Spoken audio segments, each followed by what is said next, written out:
હા, એસઓજી જે અત્રેની જિલ્લાની એસઓજી છે એના કર્મચારીઓને એવી બાતમી મળેલી કે વાયોરમાં જે અલ્ટ્રાટેક સિમેન્ટ કંપની છે એના અમુક ટ્રક ડ્રાઈવરો પાસે વાંધાજનક કે ડુપ્લિકેટ પ્રકારના લાયસન્સ છે. એટલે એ લોકોએ એ પ્રમાણે એની પાછળ વર્કઆઉટ કર્યું અને અમુક ડ્રાઈવરોને સંપર્ક કરીને એમને વિશ્વાસમાં લીધા અને પછી એમની પાસેથી જે લાયસન્સ ચેક કર્યા અને પછી એ લાયસન્સ એમને જે ડાઉટફુલ લાગ્યા ને એ લાયસન્સના આધારે એ લોકોએ આરટીઓમાં તપાસ કરાવડાવી.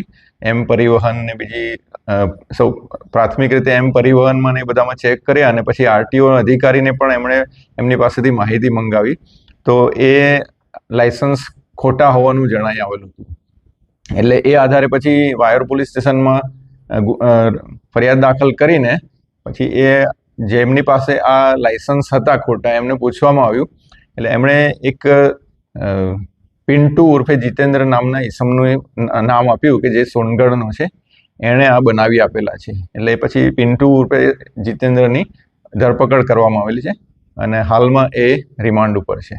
આરોપી પાસેથી કેટલા ડ્રાઇવિંગ લાયસન્સ ડુપ્લિકેટ મળ્યા છે અને કેટલા સમયથી આવા લાયસન્સ ટોટલ 14 ડુપ્લિકેટ લાયસન્સ મળેલા છે અને હાલમાં એ આરોપી રિમાન્ડ પર છે અને એની પૂછપરછ ચાલુ છે. એટલે એ કેવી રીતે બનાવતો હતો અત્યારે દરેક વખતે અલગ અલગ જવાબ આપે છે.